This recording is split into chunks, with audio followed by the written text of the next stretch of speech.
Okay, so first of all, I would like to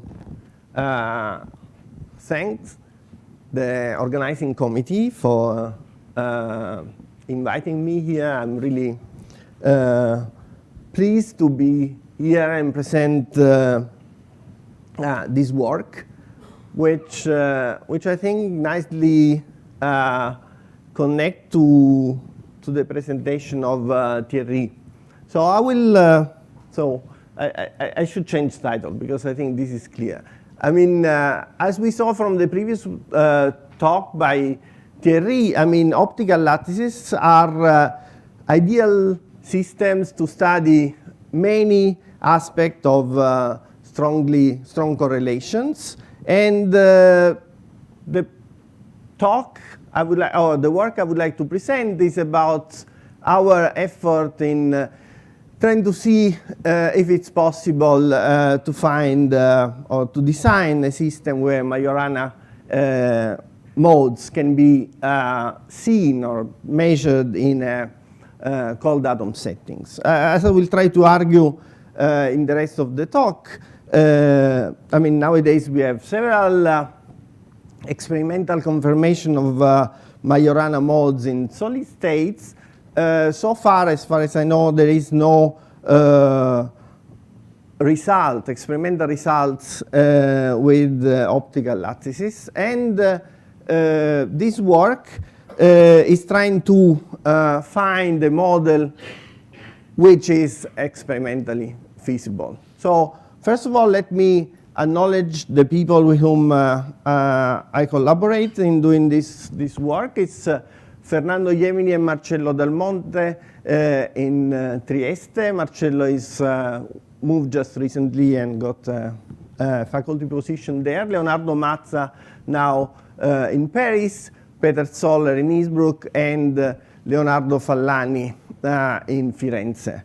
But before continuing, I really would like to emphasize that I mean, two people really gave major contribution to this work. Marcello Del Monte, who had all the key ideas, and Fernando, a postdoc at ICTP, who really did a lot of calculation. And if you're interested, I mean, we just recently published the paper. Now, I mean, I'm sure that you all know all about this, but just to set the stage, let me very briefly just recap what we are talking about. I mean, for many years, search for Majorana particles was something bound, say, in the area of high energy physics.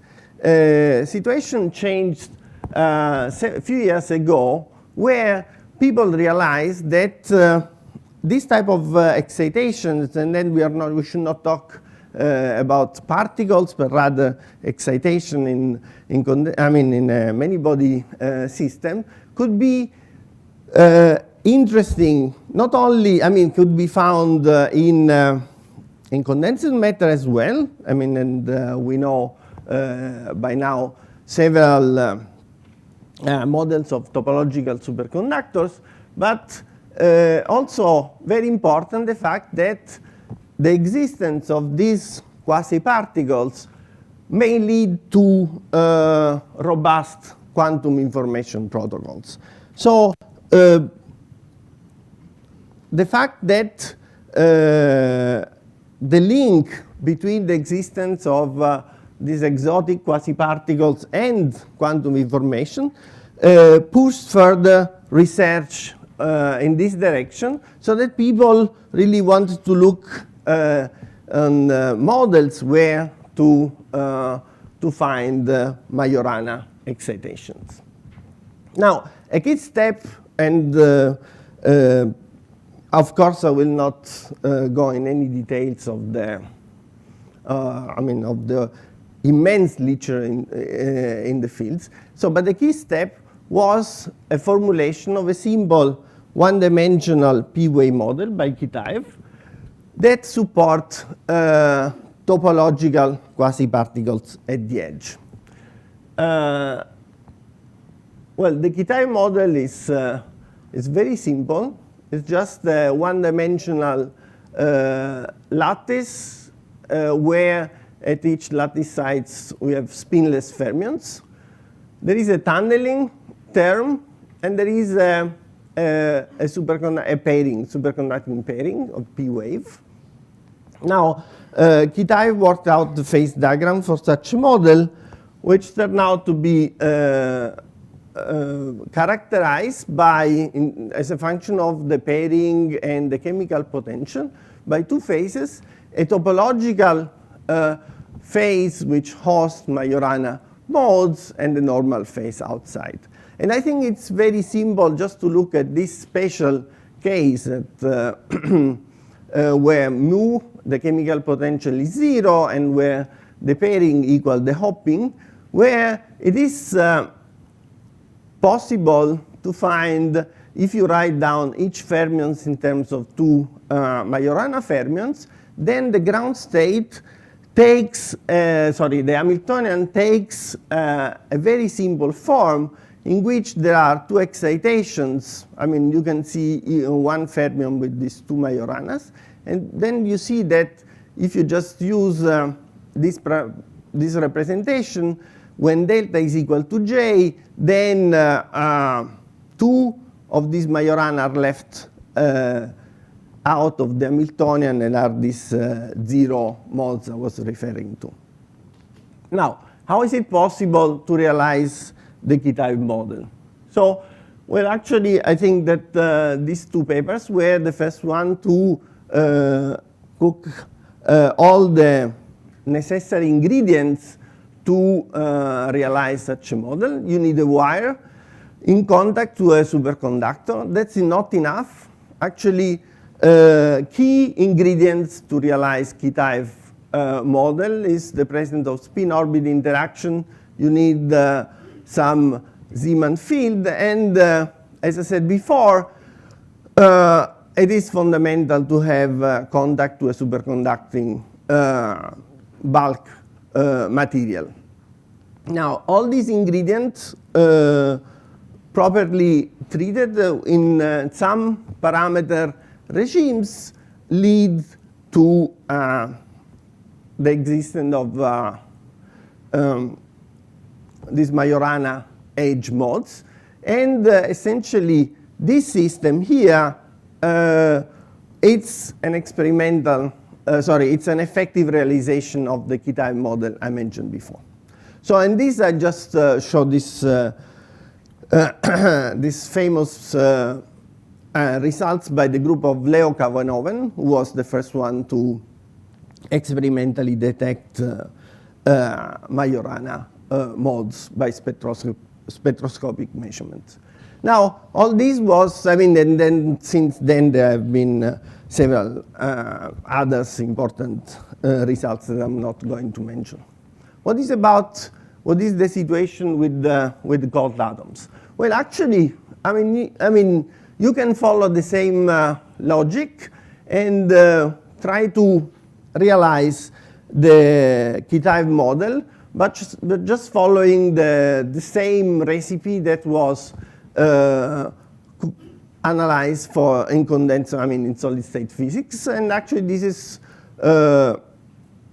this work has been done in these quite long collaborations, where essentially the superconducting proximity was substituted by a BC cloud connected to a one-dimensional optical lattices.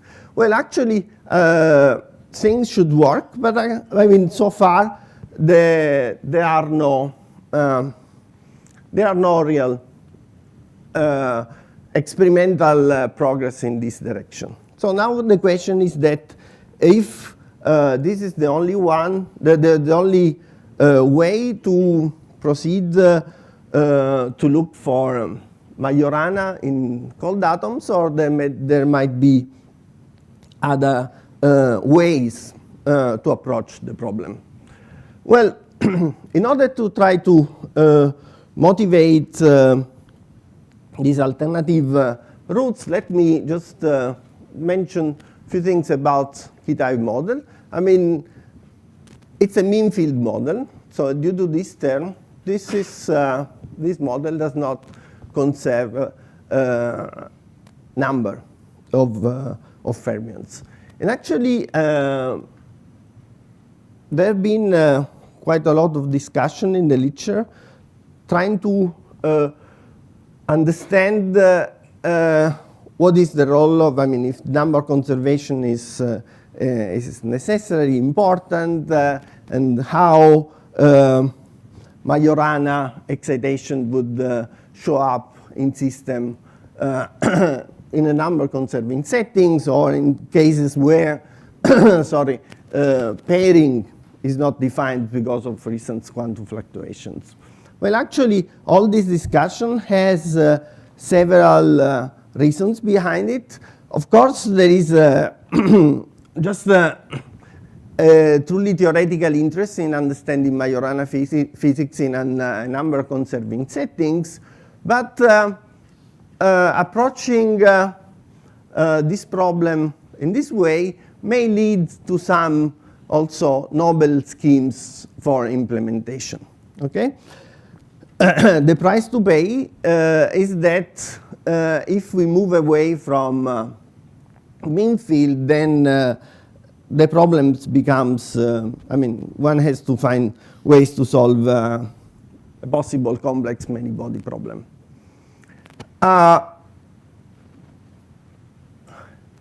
As I said, the second reason I mentioned is essentially the reason that motivated us to do this work. So as I said, I mean, especially in this work in the Zollers group, people really wanted to study a case of topological superconductivity at fixed number of particles, trying to avoid the problems in create proximity effect like in the original Kitaev model, and yet finding Majorana excitation, and possibly in this way would have a simpler situation to implement experimentally. So roughly speaking, when you go to a number conserving settings, then you have to deal, instead of one wire, you have to deal with two wires. So say the minimal model should be something like two wires which are coupled together, and by some interaction that I will specify, and then Majorana excitation will appear here. Now, for instance, this work here by the Zollers group, in this work, some specific coupling in terms of two-particle tunneling was designed in order to achieve a topological superconductor. So this was a very interesting proposal. However, to realize this two-particle tunneling, it is pretty difficult in practice. So one, first of all, should avoid in having single particle tunneling into the system, because this will spoil the overall picture. And so even though in principle it is a very interesting proposal, that in practice then it requires a lot of fine-tuning, and it might not be feasible to realize experimentally. So the question is that, is there any other model which does not require any fine-tuning, so it will belong to the same, so it will have the same strategy, but however, if there are some ingredients that where this fine-tuning is not really important? Well, the answer is yes, I think, and this is our work. So we tried to find kind of naturally, whatever it means, model where all the ingredients to realize Majorana excitations are present, and it is feasible for experimentally. Well, we found that this model is there, and actually all the experimental ingredients were already tested in alkaline earth fermions in optical lattices, where where orbital and spin degrees of freedom plays an important role in determining the dynamics of the system. What are the ingredients which are necessary into the system? Well, so we need spin exchange interaction, spin orbit, and essentially in both cases were already seen in experiments. Actually, essentially what spin exchange does, it just plays the same role as pairing correlation. I will try to show you in a while. But what is most important for me, and I would like to emphasize, that both spin exchange and spin orbit were already seen experimentally in these systems, in ytterbium especially. And this motivates us to think that it's a way to test Majorana physics with cold atoms. So then after this, this introduction, so let me present the model. And after having introduced the model, I will just give you a few results trying to support our claims. So essentially, we will end up with a two-band Hubbard model. So we have two levels. Okay, so for each side, we have two levels, S and P. So this is a situation which occurs in this types of atoms. Now, in the future, in the slides, I will indicate what +1 and -1, just the orbital degrees of freedom. And for each level, we can choose two nuclear spins. We will confine to just two nuclear spins, say MF and MF +1, which will be our down and up states. So the Hamiltonian in one dimension is will have a lot of terms, tunneling, spin orbit, and some local interacting terms. Let me just describe to you one by one. So first there is tunneling. It's standard. So you see our in each lattice sites, I mean J, alpha labels the spin, and P the orbital degrees of freedom. So there is tunneling. There is a Hubbard interaction between the different internal states. So local Hubbard interaction. And what is important, most important for the discussion, there will be also in this type of system present an exchange term, which has some interaction W, and essentially is described here. Okay, so if you have a blue and red with down and up spin, respectively, there will be a scattering to the blue up and yellow down spin. Finally, so if you stop here, the symmetry of the system is SU2 by SU2. It is important for what I'm going to tell you is that to include also some spin orbit interaction, which will, I mean, I will not discuss I don't want to go in any details, but what is important is that because of this spin orbit interaction, then you will have terms in which there is a tunneling associated with a spin flip and change in the orbital. Sorry? What's the next P again? P is the orbital, so it's just level S or level 1S or 3P. So you see that out of this rather cumbersome term, then you can see that this process has a form of the type Sx times Lx. S is a spin, L is the angular momentum. So essentially, this leads you to a Z2 symmetry. Okay? And what is there is a parity symmetry in the problem, and this parity symmetry is associated to these pairs here.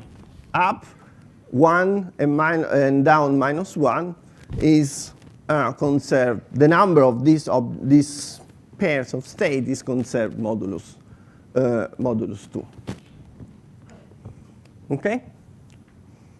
So the claim is that if you take all this model, it supports Majorana edge modes. And I really would like to stress, and I just keep stressing because of our collaboration with the experimental group of Leonardo Fallani, is that this model seems to be doable experimentally, and this model supports Majorana edge modes.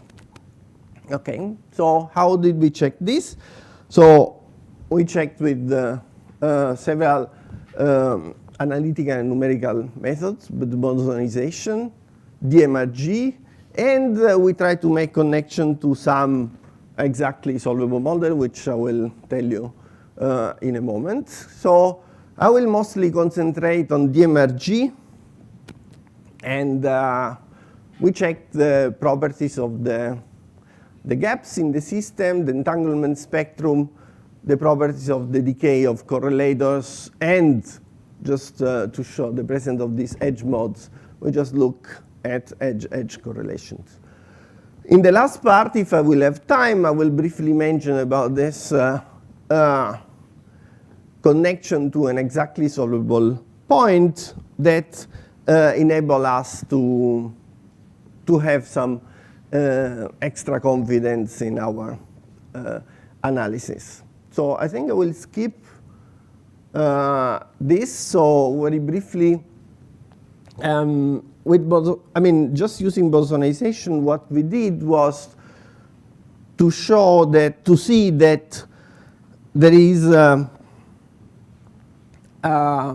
one sector in the low energy part of the Hamiltonian in which the effective Hamiltonian is identical to that of the Kitaev model. Okay, so we have ground state degeneracy, but I don't want to go into this detail. So probably the best is to present you some numerical results.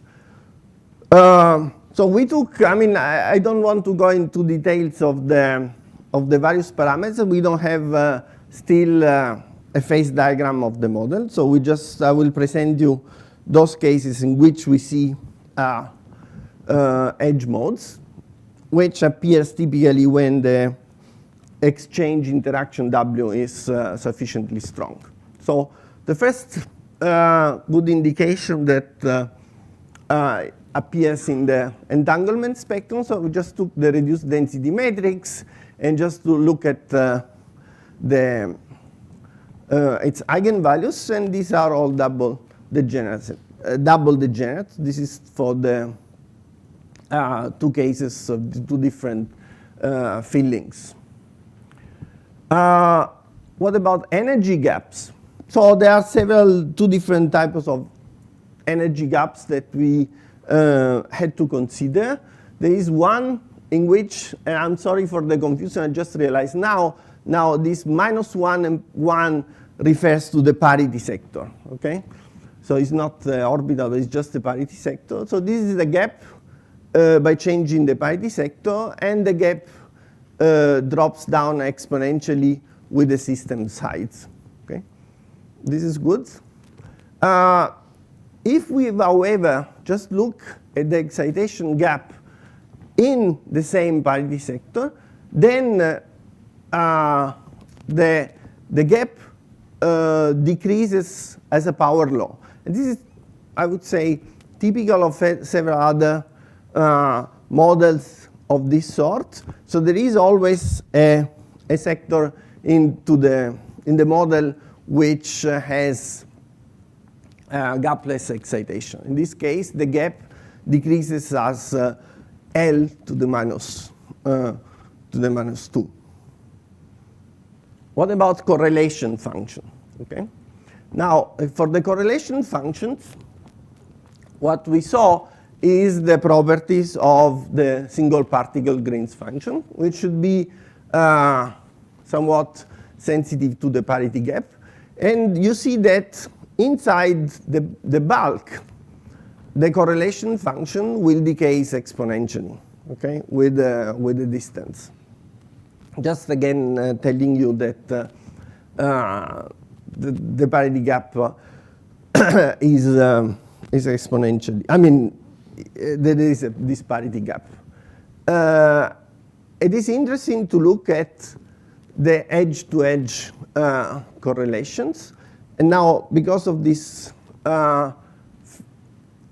Majorana modes, then you should see a revival when you go from one edge to the other. And this is the case, for instance, if you look at the Green's function between the site 1 and as a function of site L. Then you see first there is an exponential decay, but then there is a revival going to the other edge. Okay? So essentially, this is good, all good indication that the model that we have has all these edge excitations. So we were not able, or we are not able to just look at many other properties of this Majorana excitation. So we thought, okay, let's try to do something simple and try to see if we can connect this model to a model that we know very well. So what we did was we just took the model, but then instead of considering the full model, we just considered the effective one projected on the lower band Hamiltonian. So we just took tunneling plus spin orbit, say the quadratic part, and we just project and got an effective model on this lower band, which means essentially that instead of having 4 modes, we have 2 modes which are associated to this, to a superposition of these 2 states and these 2 states. Okay? And then by considering this effective model, basically we can reconstruct a 2-chain model as the one studied by various people in the past. What is interesting is that you see that in this effective description, then the spin exchange will appear as just the pair tunneling between the two chains, just confirming that this is the ingredient we were looking for.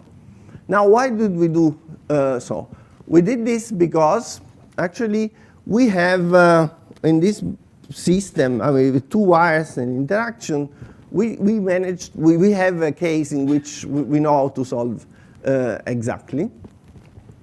And so the idea was to try to make a connection between our model and this exactly solvable model.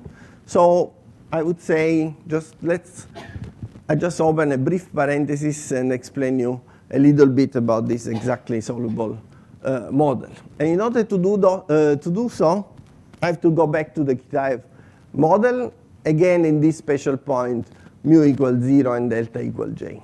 Okay? So by introducing these operators C and A, you can write in this simple form. And then if you just consider periodic boundary condition, then the ground states just annihilates all these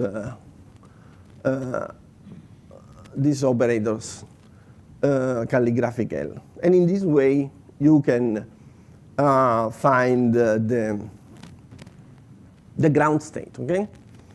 Now, why I'm saying so? Because then if you want to look at projected into a fixed, at fixed numbers, then you have to take the solution that you have from the Kitaev model, very simple, and just project it, and then you get the corresponding ground state. What you see immediately is that this ground state is now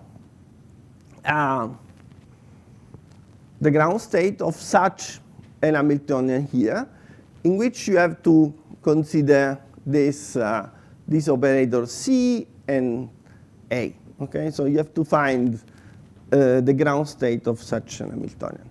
So this was very good for us, just to try to, I mean, of course, in the case of a single wire, the ground state is unique, and so that's it.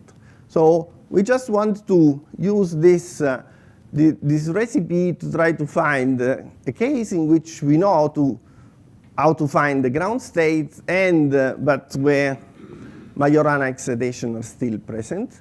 And actually, you can see that you can generalize with the same logic by going to two wires and then just introduce all these operators else. Okay, and this is not unique. I mean, this is the way we found, but just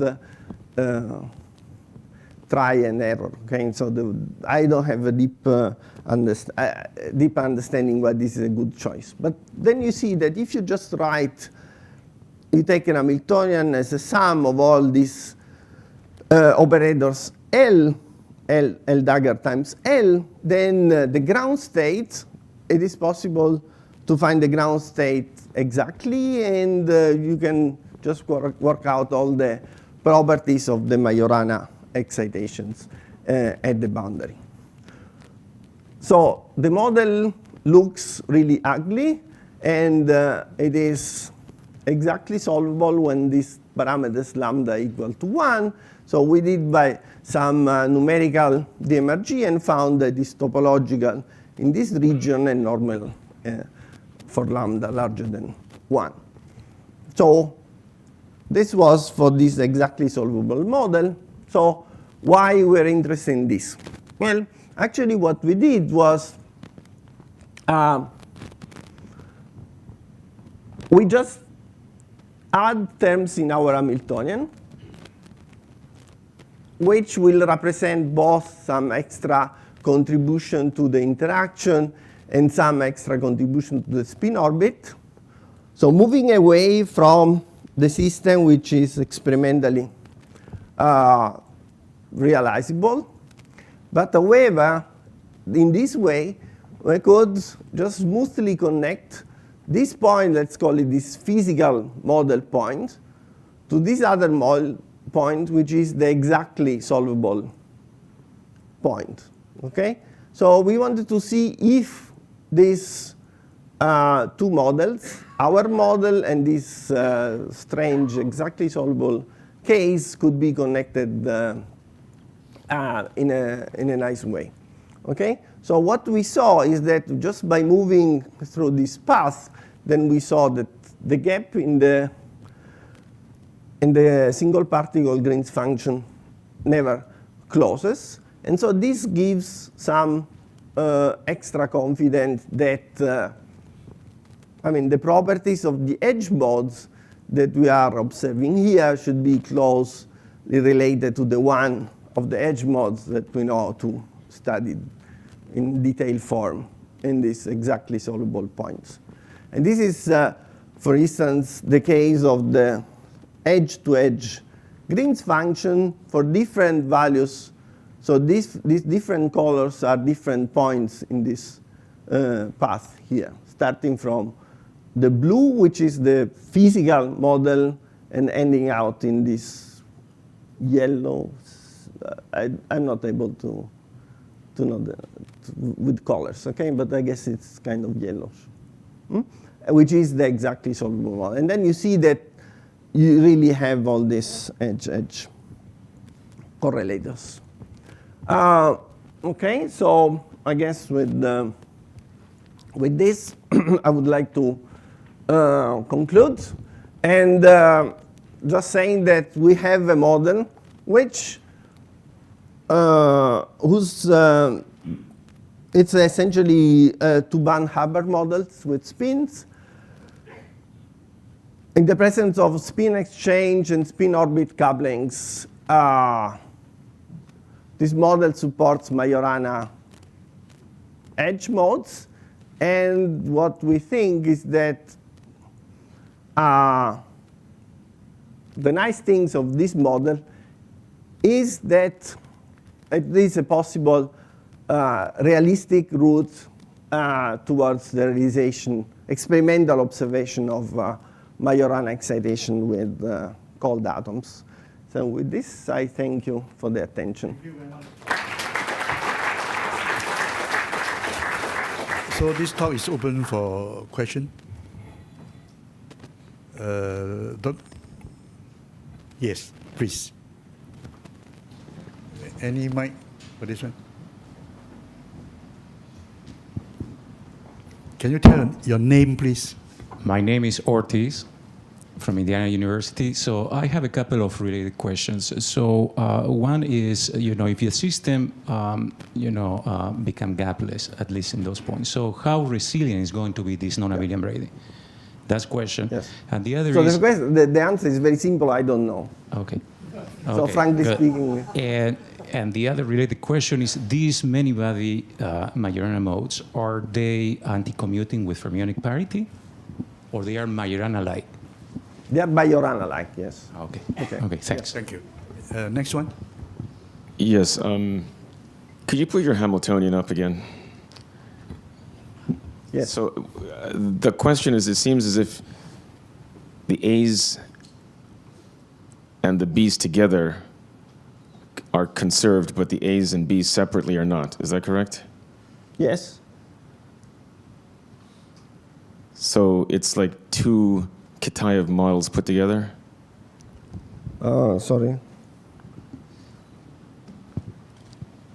So you have... A and B's are the last Hamiltonian. The last Hamiltonian. Oh, sorry, yes. Yes, the A and B, because you have tunneling between A and B. But individually, the A's and B's aren't conserved. Exactly, because you have a term which is A dagger B. Yeah. Not A dagger B, but It's A dagger. A dagger B, yeah, B or BB. something. Yes. Yeah. Okay. You conserve the parity, not the... More question?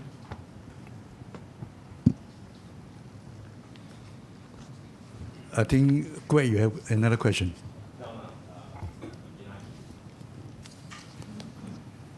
In an optical lattice experiment, how will the confining potential affect your edge modes? So the confining potential is not... so we also checked the... So we did also numerical simulation, and confining potential is not an issue. So you will have always... I mean, of course, it will modify the shape of the correlators, but not... Okay. Please. I guess if the Z2 was a fermion parity, then you'd have a strict conservation. You've made some analog of that, presumably. Sorry, I did not...